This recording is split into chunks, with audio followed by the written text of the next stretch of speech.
We are Gold Ivy, a health company dedicated to simplifying health and wellness.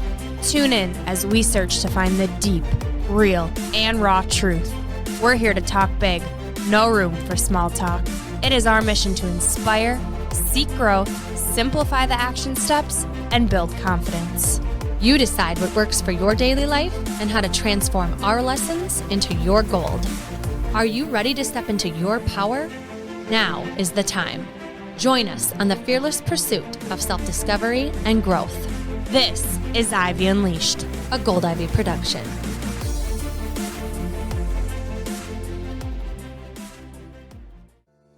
If you're a regular listener of the show, or you follow us on social media, you know I, Brooke, just ran my first marathon, and Andrea ran her 22nd state in her goal to run a marathon in every state. How did I go from barely getting out of bed to being able to run 26.2 miles? A customized training plan and coaching with Andrea. With my health concerns, it was important for me to make sure I crossed that finish line safely and confidently. We are so excited to announce that we are now offering customized training plans. Whether you're wanting to run a 5K, 10K, half, or full marathon, we've got you covered. Get your customized training plan plus coaching to get you race ready and keep you motivated along the way. Prior to receiving your training plan, you will meet with me, Andrea, for a 15-minute call to discuss your goals, race details, and schedule your 3 coaching calls. You will receive a training plan for your race, tailored to your schedule, endurance, and cross-training preferences like yoga, biking, strength, or whatever movement you enjoy. Coaching throughout your training will provide accountability, safety, and inspiration to keep you pursuing your training and race goals. With Andrea, you will connect your mind and body to maximize your race experience. And if you're looking for a custom training plan without coaching, we're offering that as well. Head over to the shop page on our website, goldivyhealthco.com, to learn more and get you across that finish line. Something that has made a world of difference for us and many people we know over this past year has been getting our groceries delivered right to our door. The ability to get local, fresh groceries without us having to step foot into a grocery store has been something we are so grateful for. Convenience, price, and quality are extremely important to us, and that's why we love and support INSTACART. INSTACART can deliver to your front door in as little as 1 hour. You can shop multiple stores, see deals in your area to help you save money, and every item is hand-selected by shoppers based on your preferences. To start your 14-day free trial and to get free delivery on your first order over $35, follow the link in the show notes to let INSTACART know that we sent you and to help support the show. INSTACART. Never step foot in a grocery store ever again.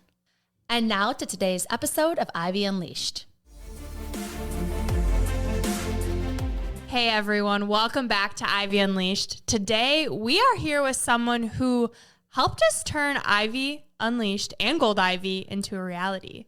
He is the man behind our branding, our incredible, beautiful, amazing website. Yes. Not only is he a very talented web designer, he's also an American Ninja Warrior. Yes. And so, first of all, welcome to Ivy Unleashed, Patrick Lagman. Thank you so much for having me. I'm really excited to be here with you guys. We are too. I can't believe it. I've known Patrick since he was in high school. He is good friends with my brother-in-law and Brooke's cousin, Jordan. And so this has been really fun to kind of watch you become like, Patrick's a dad and a really successful businessman, and now you're going to be on American Ninja Warrior. And so we just want to kind of dive into how you got to this place where you are going to be on this incredible show. Yeah, honestly, I mean, it's a story that I've realized has a lot of kind of parallel avenues. But I think, there's the fitness piece. There's definitely the personal piece. You mentioned that you knew me in high school. As far as a maturity standpoint, I'm sure I would not have gotten as generous of an introduction at the time, and that would have been fair. So I think there's a personal piece to that in which there's been a lot of ups and downs, which I know is not unique in that we've all had ups and downs, but it's unique in that I have been lucky enough to get to be here with you and maybe talk about some of them today. I think there's also the family piece. that I definitely want to touch on my family. I'll just mention my wife's name is Bailey. I'll refer to her. My wife is obviously a little bit impersonal. So for people listening, that's Bailey and my daughter, LJ and Harlow. And they obviously are a huge part of the picture too, and making me the person that I am today. Okay, so you first said fitness piece. So talk about that. I know there's a lot of work that goes behind, and we saw your audition tape and you're flying, and fitness is not an issue for you. So talk to us about how that came about. I think that I've always loved to move. I think on the highest level, that's it. It's just, I love to move. I need to be moving. That's culminated in a lot of different ways throughout the course of my life.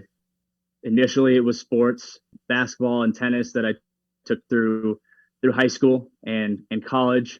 And then after that, I just, especially as I got into reading more and honestly, just being a little more disciplined and deciding I wanted to hone in on certain pieces of that craft.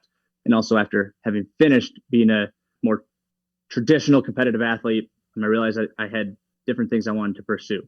It actually kind of started with nutrition. You might not know, I don't know if we've talked about this before, but my parents actually own a farm, which is a self-sustaining farm scale permaculture. And so that's become a big part of our lives is eating really good food, really nutrient rich food. And I think getting into that, there was a natural progression into caring a lot more about how my body was being impacted by the things I was eating. And then it ended up complementing that kind of movement lifestyle that I had really started to pursue on a deeper level. And, I'll talk about some of those things, but I think once you start eating for energy, you start doing things more effectively and more efficiently, and you are able to take yourself further in your fitness pursuits. And that's kind of what I found. And it really became a lifestyle change more than anything else. Even from when I was an athlete to after that, it really became less of a competition journey, though that is deeply ingrained and still a part of it, and more of a wellness journey. And how that started to play out was once the fitness started to follow the nutrition, I tried different types of lifting. I tried different types of cardio. I, at a certain point, convinced myself I would never be an endurance athlete, and I no longer believe that. I got into some different pieces of natural movement, barefoot running, which has actually worked for me. I'm not going to be the person who tells everyone to go out and run on their bare feet, but because distance was an issue for me, that was something I incorporated, and I no longer have any knee and back pain, and you can go out and run 15 miles and feel fantastic. And I actually enjoy running now. So there was a cardio piece and definitely a big change there, an epiphany in that. And that took me to a new level. And then building up certain levels of strength, certain levels of endurance, and then saying, why am I doing all of this? And I knew that there was a certain level of return on investment that you obviously get from that. You want to be healthy so you can enjoy life, right? Be fit to be useful. But there was still that, as I mentioned, that competitive piece. And I wanted to have something that I could work towards. And I realized that American Ninja Warrior, interestingly enough, who's here with me today, my father-in-law kind of just mentioned in passing as we were watching it, it said, Patrick, and it was also his son, Bryce. Patrick and Bryce, I think you guys would be good at that. We said, haha, yeah, maybe. And I thought about it. And at the end of 2020, we were coming up with our big goals for 2021 and just thought, I'm going to apply to American Ninja Warrior at the end of the year because why not? It'll give me something to work towards. It'll be a way to measure the progress and all of these things, which I've been putting a ton of time into. It'll give me another why. And I made that my goal. And at the end of 2021, I applied. Wow. And now I'm here. Wow. So a whole year of making this decision, and then a whole year of figuring out, like, am I capable of this? And I'm assuming there's got to be some type of injuries or like learning curve with grabbing the stuff, like running bare feet, hurting your back, or like, did you run into, like, in that year, did it go just well for you, or did you run into any obstacles when you were training? Plenty. I think it was very humbling because I've watched the show and you see a lot of the things that people do on the show, and plenty of them are like, that's pretty insane. I can't believe that person's doing that. And now there's sit back like, oh, maybe I could do that if I went out and tried that right now. It's been very humbling to try the different jumps, try the different catches, grabs, holds, things like that. It probably won't show well in the video, but my hands they look very different than they did a year ago. I'm learning different things. There's little rock climbing pieces. I'm learning that you're supposed to, build up calluses, but also file them down. There's gymnastics pieces so that when you're swinging around a bar, if you don't file down your calluses, you'll catch them. I ripped off 3 calluses off of my hands on one swing. Sorry if that's TMI for everybody, but we love TMI. Things that I never really knew were going to be part of it. Like I know my general fitness is pretty good. My strength is pretty good. It's been definitely eye-opening and humbling while learning some of the more technical pieces, or I should also say these things that I've never actually done before, having a new respect for some of those things, some of those obstacles that I know I will eventually face. And one thing that has actually been really helpful and also sometimes humbling is being able to work with other people who have done it or are working towards doing it, or just meeting the owner of Gymfinity, for example, in Madison, who had some, tips on, I ripped my hands. I've never done this before. What do I do? And he knew exactly what to do as a competitive gymnastics coach. So it's been a very interesting journey into a very new side of fitness that I haven't experienced yet, which is exciting. So talk us through that journey, right? So you apply, and then do they give you specific training moves and like a schedule to follow, or how did you know exactly what to do and who to reach out to? Like for someone who has no idea, aka us, what this process looks like, can you kind of fill us in on what that looks like? Well, I'm in the same boat as you, and I think that they really do have you just flying by the seat of your pants, no pun intended, but you kind of have to figure it out. And what I was able to figure out was just kind of 5 pieces that you really want to work on, because you don't get to know what's going to come up in the course. It's all entirely a surprise. From what I understand, we get to see the testers run the course, and that's it. And that's the day that we run it. So you're supposed to, at least this is some of the wisdom I've been able to find, you're supposed to work on body awareness. Of course, so when you're flying through the air, you need to be able to maintain focus, strength, balance, because there's balance obstacles as well, grip strength specifically, and then also cardio. So those are kind of the 5 pieces I've been really focusing in on. And some come a little more naturally to me. I think the body awareness piece comes a little more natural because I've spent time in the air, whether it's tennis, basketball, getting knocked out of the air at times, but that's something I'm a little more used to. The grip strength is very new. I'm not a rock climber in the past or anything like that. So that's very new. But I mentioned that piece is exciting because I've found something that I can make significant progress in that's completely new. I'm not necessarily getting faster now that I'm 31. I'm not going to be jumping higher. I can try to maintain some of those things and try and mitigate the depreciation of some of those pieces of my athleticism or fitness. But now I found something that's completely new that I can make a lot of gains in and fairly quickly, kind of like when you first start doing something, like when you first start lifting, you can get stronger faster. I had never really worked on finger strength. And so in short amount of time, my fingers have been able to get a lot stronger, which is cool because it takes you again to kind of that next place in your journey. It's so interesting because I think something people don't realize is like me as a marathoner, I did the barefoot running too to strengthen things when I had a knee problem. And you were doing this with your hands too. And it's something people don't think about, having severe pain on your fingertips or hands or your toes and like blisters and calluses. Like I never let anybody see my feet if I don't have to. It's so gross. But anyway, I wanted to talk about this. One time you watch the testers and you just have to, all of this training, all of this time. That you had to find on your own. No one gave you this. Right. And you're going to be standing there watching them do it. And in that time, trying to absorb what you can, you're going to have to be so in the zone. Like, how are you going to get yourself into that headspace of being calm and like capable of even being able to breathe through this process? That's a huge part of the trick, isn't it? Yeah, it's gotta be. I've thought about that quite a bit. For example, I've been in high pressure situations with tennis, with basketball. I think on a certain level, I feel like that can be maybe an advantage, as for someone who maybe has not participated in sports for much of their life. And I have met some people that are going to be on the show who kind of say, oh, this is a very new thing that I'm pursuing. I've never participated in athletics my whole life. And they've actually mentioned that piece of it. At the same time, from a sports psychology standpoint, what was always comforting for me, or at least what I always taught myself to go back to, for example, when I was serving for match point, I know that I have hit 10,000, 100,000 serves in my entire life, right? So my body knows exactly what it's supposed to do, and my mind can only get in the way.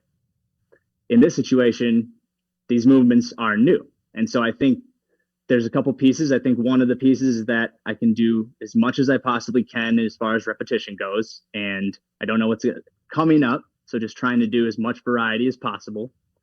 And then there's also the mindfulness aspect where I just have to try and zone in as much as possible and hope that I can hone in on that repetition, even though it's not going to be as significant as some things that I've done with a lot more quantity, I guess. I can't wait to hear what that experience is like after the fact too, of, how many people are there? Like, do you know how they pick who goes first, or is it random? No sense of the order. Yeah. I know that it's in a few different groups, and we'll essentially all be in one room kind of in the back, and we will have TVs in which we can watch the other people doing their runs and cheer them on. But other than that, there's no sense of what time of day we'll get to go. I think it's pretty much a window that I'll have to provide to my family that's going to be on the live stream, so video conferencing in. And then Bailey is going to come and watch live, just her. Because it's in San Antonio, right? Yes. So you go down, you watch the trial, and then you just go. And then what? Yeah. And then if you win the course, if you complete the course, then what happens? So it's based on how far you get or how many obstacles you complete, and then how fast. And I believe that they take about half of the competitors through to the next round per regional. And there's 5 qualifying sections per se. And then I know they take about 30 people, I think, from each, including there's a much higher ratio of men in the competition. And so they always take the top 5 women, no matter where they place within that top 30, or if they're outside of it. And then you could end up in a different city for the next round. Is that how that works? You kind of continue to travel as far as you go? Correct. Yes. So if I were to finish the qualifying course, that would more than likely be enough. If I were to hit the buzzer, that would more than likely be enough to move on to the semifinal, which would be in Los Angeles in April. And then if I were to complete that course or get further than enough people, the finals would be in Las Vegas in May. So you're the kind of person that can put yourself in those, like, you can see yourself in Vegas. You're like, I'm just going to do San Antonio. I'm going to think about this first step first. Like, do you allow yourself to think about Vegas? I think that I'm the type of person that if I think about the layup before I start dribbling, I will dribble it off my foot right out of bounds. Okay. So you're locked in on San Antonio. I'm locked in on San Antonio, and I was locked in on applying. Now I'm locked in on this new goal. And if I can achieve this new goal, then I'll lock in on the next one. Got it. I like it, one step at a time. And I'm sure with each step is just a whirlwind of emotions. So I'm curious what emotions you've been experiencing from the minute you sent in your audition tape, or you even decided to do this, to where you are now. Like, how did that change through this process for you? When I submitted my application, I felt a relief in the sense that I was proud that I had achieved that first goal. Then kind of set that aside. I was proud to do it. I was happy at the progress I made. And then I, frankly, unexpectedly got the call, and I was really, really thrown back, really excited, big smile on my face during that phone call. Couldn't really believe it. And then all of a sudden I stepped back and I was like, whoa, I'm going to be on this TV show and this athletic competition that I've watched for a long time. I better start putting my nose to the grindstone and really zoning in, because I think though I put that work in to apply, it was a completely different feeling when, okay, now I'm actually going to be doing it. Before, in that year leading up to applying, I could convince myself that, okay, I'm doing this month where I'm focusing on running. So I ran a Ragnar race in September, and I definitely lost a certain amount of strength that I had built up over the course of the year, because then I was running for really, really closer to 3 months getting ready for that. And I could kind of get away with that in that year leading up to the application process. But then all of a sudden, knowing I'm going to be on the show, it's all very specific. It's all zoning in, locking in. I'm only practicing potential obstacles, locking in on those 5 things that I mentioned, trying as many variety of weird grips and jumps and different things like that, kind of putting my body in that position that it's going to be in when I get to the show. So I think that was one of the big differences too in mindset. It's like, holy shit, this is happening. Yeah, exactly. Yeah. Right. How would you say you're feeling in this moment? So it's what, 2 weeks away until you go to San Antonio when we're recording this right now. So it's coming up. So how are you feeling right now? Yeah, it is coming up. So I think I want to say, I guess I'm 16, not even 15 days out now. And a lot of good emotions, but not all good at the same time. I think at times I have definitely some doubt has crept in, especially as I've seen just some really impressive other ninjas, even some just high schoolers. I realized that there's these just young kids that are so good at this stuff. And so, like I said, it's humbling, but at the same time, some doubt creeping in at times, wondering, am I ready to do this? Can I do this? And I think that's natural too. Right now, I'm feeling pretty optimistic, but I did have a shoulder injury last week on Wednesday, and I was pretty bummed. You put so much work in, you get one, not kind of, you get one shot at this, and then you have to wait for another year. Not only that, but decide if you want to commit to it for another year. And so I was bummed for a day or two. I was a little bit down, and I think as it started to heal, or I just started to try and continue to focus on things I could still do, things I could still strengthen, still work on cardio. I started to get into a better mindset, stay optimistic, and back into that place where I'm just going to go out there and leave everything I possibly can on the course, whatever that means at that time. And then I've reached my goal. So leaving it feeling like 100%, I gave it everything I have. I have no regrets. Like, that's the goal. Yeah, exactly. I think it can be hard to accept, but injuries are part of it. No matter what your athletic pursuit is, you're probably going to get hurt at some point. And it's really more of a mindset in moving forward and doing that next thing. I think this like parallels to so many things in life. I'm thinking about, how you can beat yourself up about anything, and how to have the mindset and the approach of making sure you're focusing on the different variety in your life, the different moving pieces. You're a family man, you're a businessman, you're an athlete. I know that you do focus on personal development yourself. And so, how do you feel like, if you were to kind of take this American Ninja Warrior experience so far and apply it to your life, what parallels have you seen just in this last year? That's a great question. I think that one of the things that I have at the front of my mind a lot when it comes to this American Ninja Warrior journey, it is just one thing. And like you said, a lot of pieces of my life, and it's certainly not even the most important thing.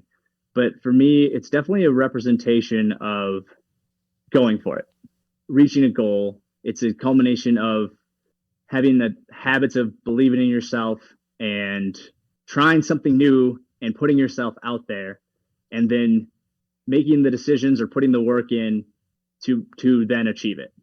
I think it's an example of that for me, because I think that I have gone the other route when it comes to that fork in the road a lot of times in my life, where I was afraid of that failure or afraid of that rejection of putting myself out there and then putting in the work. I think I was also afraid of, if I make this commitment, then what? What does that mean next? And not diving into that, not diving into the deep end. And for me, it's definitely, like I said, even though it's just one piece, it's something I would not have done a decade ago. It's something I wouldn't have been ready to do a decade ago. And honestly, there was plenty of times in that last month where, I almost didn't apply. And just because it would have been easier not to. And I could have rationalized that, well, I put all this great work in, and it's not like I didn't get anything from that. I'm in better shape. I've learned a lot. Do I need to make this big commitment or really put myself out there and go on this big TV show and where a lot of people are going to see me and I'll really be vulnerable? So that crossed my mind too. And then I thought, no, that's not the person I am now. I'm the person who submits this application, and I'm so glad I did. Even if I hadn't gotten the call, that was a big part of the reason that it felt like I had achieved what I had set out to achieve. Yeah, just watching your tape is so much about you as a person, you as a family man. I mean, fun fact for all the people that don't know Patrick, he can also rap and writes music. And so I wish we could share it with you, but you'll probably see it on the show. He's hanging like a ninja and rapping into a microphone at the same time. Like, it's unbelievable. And so I think just something that I feel like, a lot of our listeners, I mean, most people in the world, we have these talents or we have these things that, these callings, right? Like, you had your father-in-law say something about this American Ninja Warrior thing, and like something inside of you resonated with it. Something inside of you was like, maybe, Mm-hmm. And I feel like in different ways, we all get this messaging, whether it's like from God or a friend, or you read something and it like gives you this feeling. Yeah. Mm-hmm. And so Brooke and I, a big part of what we want to do is like help people listen to that. And so I'm curious if you have any advice for people, or like if there's anything you do, because you have a lot of different skills, how you decide to just go for it. Like, is it just like it just happens for you, or do you have a conversation with somebody else or yourself? To be fair, it took me a long time to get there. And I think it does take some reflection and some self-awareness, because I think a big part of it is trusting yourself. I mean, trusting your support network. And I certainly bounce ideas off all the people around me that I know care about me, but really just having that trust in yourself. And I know that that can be a journey. It certainly was for me, but I think my best advice that I could give on that is have that trust in yourself, and then be a yes person, be an opportunist. I like to think that opportunities are kind of dominoes falling upwards. I think that when you're opportunistic, it opens up other opportunities. It opens up other doors. And I think you can have plans for what you want to do, but there's only so much you can control. And I think one of the most exciting pieces about being an opportunist or just being a yes person is the fact that you don't know what doors are coming next. And there's so many examples of that for me, and I won't get into all of them, but you just don't know how things are going to play out. The job I have now, for example, I got because I coach tennis. There's no relation to it, working for a billion-dollar public software company versus just being a tennis coach. But one of my colleagues, their parents at the time, they're still their parents. At the time, their parents were hiring a user experience designer, which was what I was studying in college. They came around. I had my interview next to the tennis court. We hit it off. I started there as an intern, doing web design, mostly front-end coding. And eventually one thing led to another. That company grew 6 times and then got acquired by a bigger company. And I fell into a different role and just kept saying yes. And, just kept saying, oh yeah, I'll work on that project, or I'll work on this project, or I'll work with that person. Because who knows what that'll bring. But it definitely, like I said, took a lot of trust in myself that I could also succeed in whatever I was saying yes to. And so I think that's the hardest part. And you might not always know that you can, but then you just have to do it and be okay with the fact that you might not. That's okay too. But if you say yes, then you will eventually get to a place where you build up these habits and build up this continuous state of progress, and you'll just continue to move in that direction. This is another quote I love. I'm sorry, I'm bringing in all these quotes, but do you know who you're talking to? Yeah, we love it. Yeah, you're right. You guys love quotes. I know that about you from working on the website. It's because most people can say things much more elegantly than I can. That's why I love quotes. That's why we use them too. But a stone turned over with nothing under it is still progress. But you have to be willing to to look, and you have to trust yourself in order to look. And so that is my long-winded advice on that. What I'm curious is how this became a part of you, right? Being this yes man, you said that you did the work, you've done that reflection. So I'm curious how you got to be so confident in your ability to do American Ninja Warrior, to have that trust in yourself. Is it something that always came natural, or was there a turning point for you in your life where you're like, something's got to change and now I'm going to put the work in myself? Like, what did that look like for you? Yeah, interestingly enough, it kind of took me being in the opposite state of mind to get to this new state of mind. It's kind of a story of a pretty precocious little kid, very inquisitive, loved to learn, didn't really have the self-awareness to understand that I was certainly different than a lot of other kids in certain ways. And then to what I am now, but the story is kind of in the middle. So I think it's a really good question, because I think that it was a really big personal journey for me. And I have talked to you guys about the ADD, which I was diagnosed with very young. Also depression as well at a very young age when I was 5 years old. Those pieces have kind of come in and out of my life in different ways. And I understand them so much more now than I did then, especially in the sense of how those things that were a little more out of my control impacted my journey. I think that at a very young age, I started to realize that I was different. And rather than latch onto that and be kind of dive into that and be confident about that, I definitely took the route of looking at other people, seeing that I didn't fit in, or that I was a little more spacey, or I would struggle a little more socially because someone would be having a conversation and then I would say something that they were talking about 15 minutes earlier and getting made fun of for that. And those things kind of added up. And I realized all of a sudden that I was in this place where I was trying to be other people, or seeing like, what does that person do? Why does everyone think that person's cool? Can I be more like that person? How does that person talk or converse, and can I act like that? Or, seeing people on TV shows or whatever else. And I think that really became a driving force in my life. And I think it really distracted me from and made me forget that little kid who loved to learn, who did dive into those things that were different, that, loved to draw maps when I was 7. I became the kid who won the GOB in 4th grade and was edging out 8th graders in this GOB to the kid who was a B or even a C student. And then what kind of happened was there was a huge disconnect for what I still knew I wanted to be, or this potential that I knew I had to be someone, or even you could even say who I kind of dreamed to be, because I always kind of wanted to do big things or thought that I could. And that disconnect with that, and then what I was actually doing or where I was. And it took a long time to figure that out.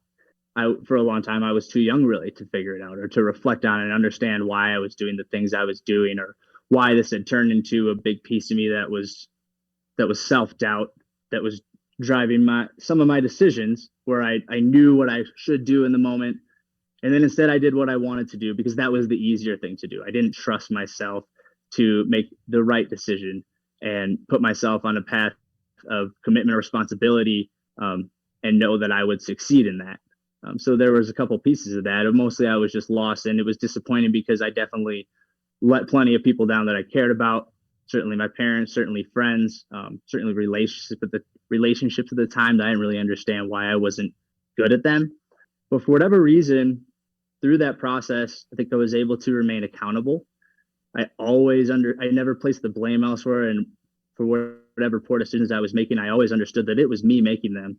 And eventually I was able to, and it went downward for a while, for sure. Eventually I was able to realize that, okay, now I need to start doing the things I should do instead of the things I want to do. I know, Andrea, you know this, our house burned down when I was living with Jordan.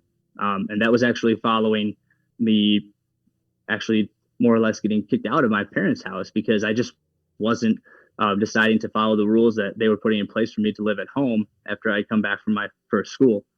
And for whatever reason, when I was living with Jordan, our house burned down. And at the time, no one actually knew where I was. I lived in the basement, and I was staying at my girlfriend's that night at the time. And it was kind of scary. And for whatever reason, they came to me. It was a few days after that, and they said, Patrick, if you can get your part-time grades up and show us that you're committed to doing better, we'll help you have the opportunity to go to Edgewood College in the fall. And I was in a place at that point where I wasn't willing to squander what I considered a huge opportunity to go back and do something that I still very much valued, which was get a college degree. And up until that point, I didn't really necessarily see light at the end of the tunnel in my opportunity to do that. Not only that, but it was another opportunity for me to connect with athletics and play college sports again. Two things, school and sports, that were ways in which I knew how to succeed, and something new to work towards. So once I got back on that track, I still had a lot of work to do, especially personally, but I had some structure and I was able to start building new habits. I had done a lot of music, as you mentioned, especially in that time. It was an outlet for me. When I was having some of that self-doubt, I wrote so much music, hundreds of songs. And interestingly enough, though, at the time, I didn't see it this way. It actually reconnected me with my creativity and that piece of me that I knew when I was a lot younger. Certainly a piece of me that was different, a piece of me that was eccentric and unique. And I poured that into my songs. And not only that, but it was a world that I knew nothing about, where I've been reconnected with how much I love to learn and carry that into what I'll call my second try at school. And it just became a completely different journey from there. I said yes to everything because I didn't want to miss my next opportunity to try something.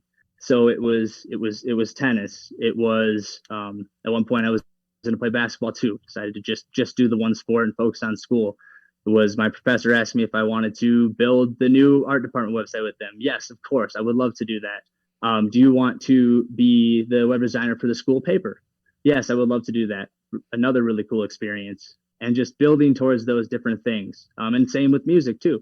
Do you want to do this performance? Yeah, why not? I'd never been on a stage until I was 20, and I was incredibly nervous, but I started saying yes to those things. And I built up some confidence from that. I was like, oh, I can do this music thing and people actually like it and they want to listen to it. And my stuff was terrible at first, but then eventually it got pretty good.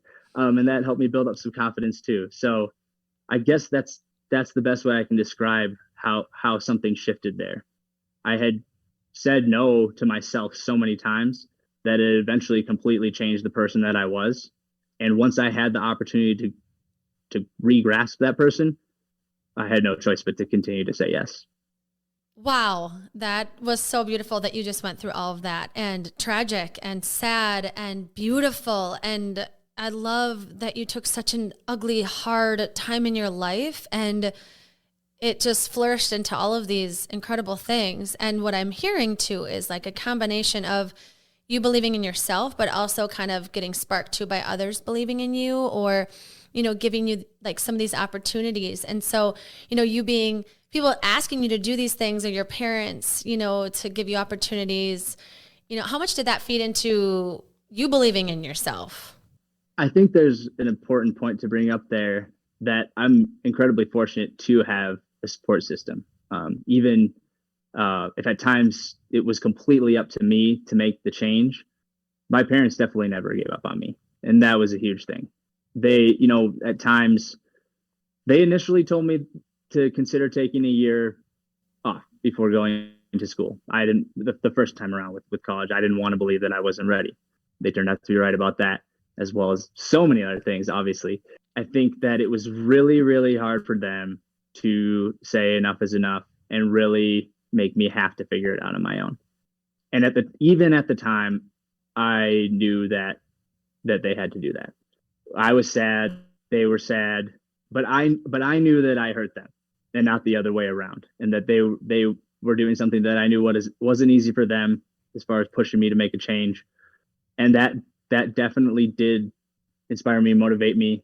Even if I didn't figure it out the next day, it was always there and in the back of my mind. You definitely figure out who your real friends are in those moments. There's plenty of people who wrote me off, like, oh, Patrick, he couldn't figure out college the first time. He's nothing. But I had so many friends still that Jordan's told me this a million times, actually. He said, you know, I kept seeing you screw up, but for some reason, I always knew you were going to figure it out. And I know that he kind of jokes about that. Do you want to know what he says about you? Is he says that the thing about Patrick is that he always took accountability for any mess up. He never gave one excuse for anything. And I don't even know what he's talking about for these mess ups or whatever.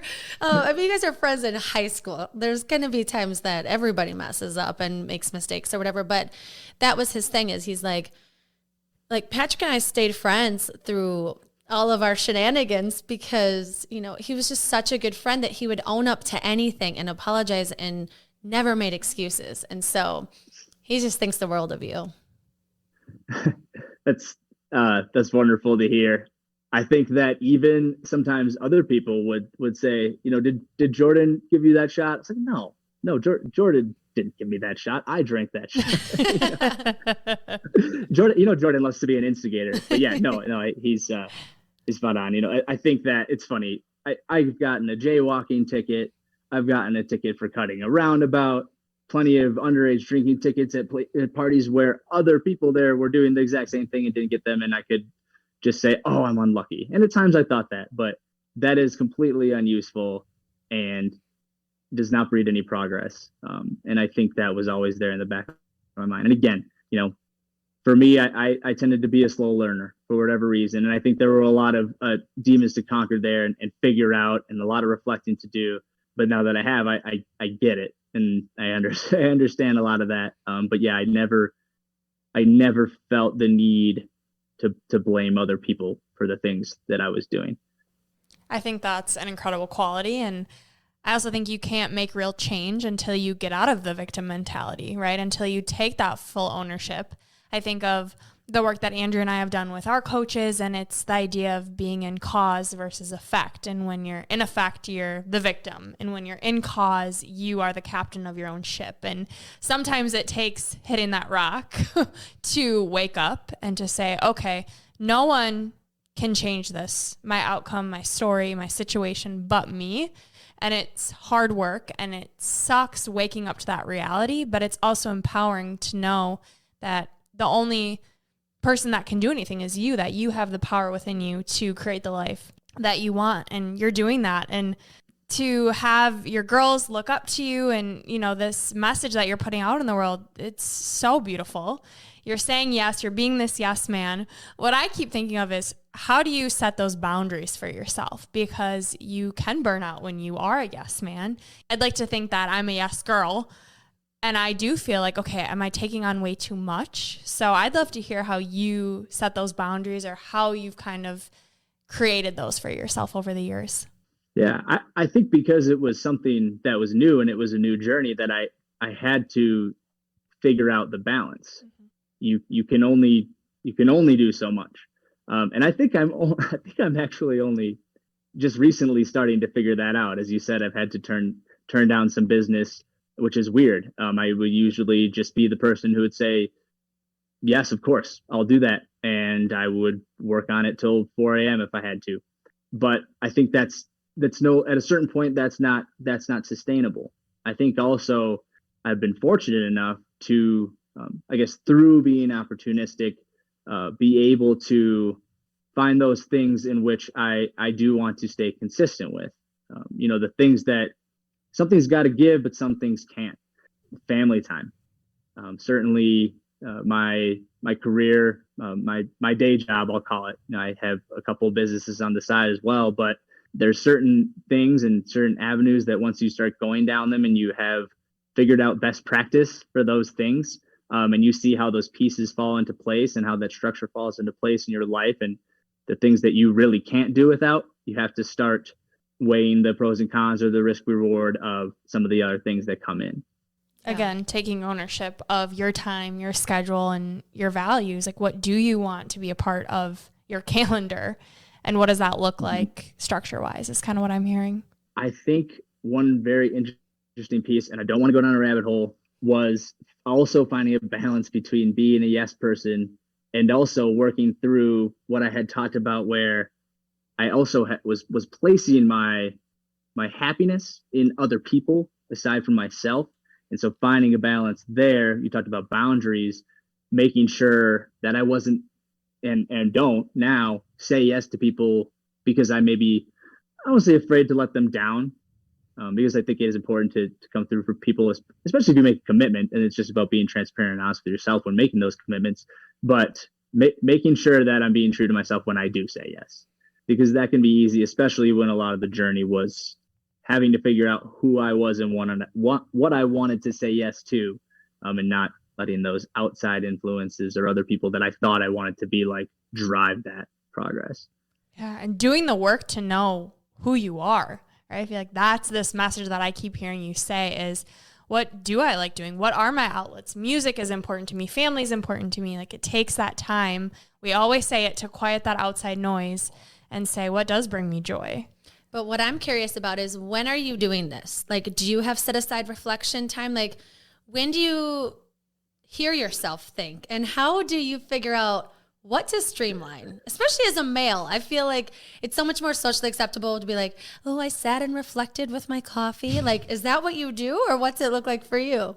I'm laughing because I think it's all the time. my brain is talking to itself all the time. And I think that's just a part of my personality. And sometimes it's just about sifting through those thoughts. And what I've actually gotten, I think, pretty good at doing is writing down as much as I possibly can. When I think of something and I say, oh, I never really thought of it that way, writing it down. And I didn't used to do that. But I think that's also helped me organize those thoughts. But yeah, mostly it's constant, which is a vice and a virtue, I think. So do you carry around a little notebook in your back pocket, or do you do it on your phone, or where are you writing things down? I'm a serial note taker in my iPhone. Okay. Yeah, notepad. Yeah, I have way too many notes, but that has started to work for me. Checklists, all kinds of notes, whether it's quotes. Sometimes I'll write 5 paragraphs just to get it out of my head, and it could be on anything, whether it's political, economical, spiritual, like whatever it is. I just have to get it out, because then I can reflect on it and kind of piece it together, which is actually something I wish I would have done back when I was in school. Kind of thinking about that with you, thinking about you as a kid with ADD and depression, and thinking about knowing you have these things that are, something that's different than other kids. To me, I can see now how you've channeled them, right? You focus hard on things, and you do things that give you endorphins, right? But I'm curious, like, do you have advice? Would you have advice to your younger self of like what to do back then? Or do you feel like you figured that out? Or how have you gotten to this place with ADD and depression where you've been able to streamline your life a bit more with your attention? Yeah, it's a really good question. I think that it would definitely be, interestingly enough, it would be to stay focused on the things that immediately did catch my attention. I think that's something I've come to learn now. I think that there is attention deficit disorder, and I think it comes along with the creativity surplus syndrome, or CSS. That's my dad and I call it. We joke about that. Sometimes you're paying attention to less. Yes, that's true. I think sometimes you're paying attention to more, or so many other things. And I think there were plenty of things that I was able to focus on, or I would even say would get so fixated on. And my advice to my younger self would have been to dive into those things a little more, as opposed to getting so distracted by what I perceived around me as being normal. It's interesting, because I think about all these little kids in school and how hard it must be to sit on the rug, when there's all this going on. Yeah, and they're bouncing around from different subjects, and one they might be more interested in, and it's like you expect these kids to sit for so long. And I know there's different cultures that don't expect kids to sit for so long.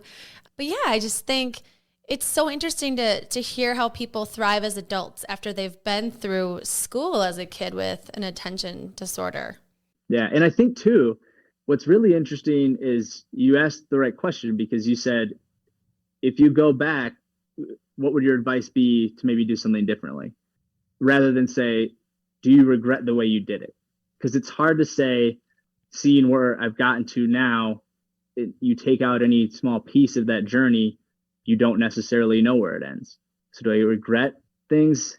I don't think I do at this point, but there are plenty of things, if I did them again, I would certainly do them differently.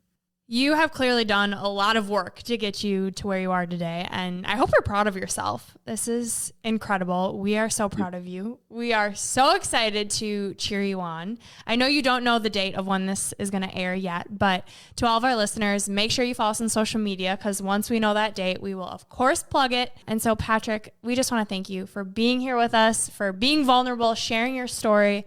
It's going to help so many people, so thank you. Thank you so much for giving me a chance to share it. It means a lot, and then your support means a ton too.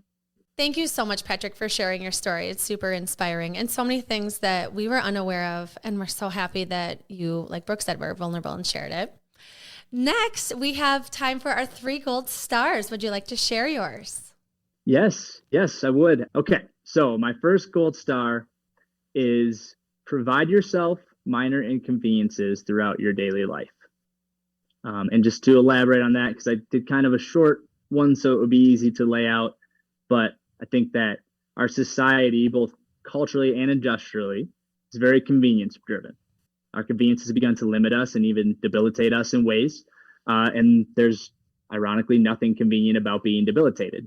So in strength training, we break down a muscle with small tears to build it back up. And it's kind of the same idea in an approach to life. Your body adapts, it builds, your mind adapts and builds. And so I think it's about the habits you build upon. Offering yourself the opportunity to have minor inconveniences throughout your daily life.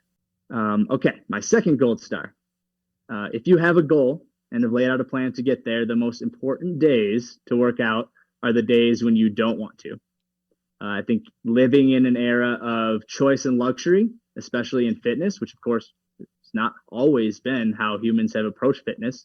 And when I say choice and luxury, I know that's not everybody, but for especially the people who have the choice and luxury, I think fitness in this era, there's a lack of immediate consequence in relation to our survival. So if we want to achieve our fitness goals, we need to have that self-discipline. So when you wake up and you feel like you don't want to work out that day, what's going to separate you is being the person who does anyway. My third gold star is never stop learning, never stop testing, never stop questioning. The scientific approach to life, I personally think works. And the best scientists are the biggest skeptics of their own theories. So be okay with being wrong and know that when you discover that you are, it only means that you are one step closer to being right. Wow. God. He's a designer. He's a ninja. He's a writer. He's a motivational speaker. Did you say rapper? Rapper. Nothing this man can't do. Yeah, I might have a little surprise for you guys at the end too. Ooh! I'm excited. Okay, let's get to it. Next segment is Unleashing Ivy. So these are our rapid fire surprise questions. Are you ready? Okay, I think so. All right, first question. Just thinking about American Ninja Warrior. How did you think this is something I could possibly do or be made for?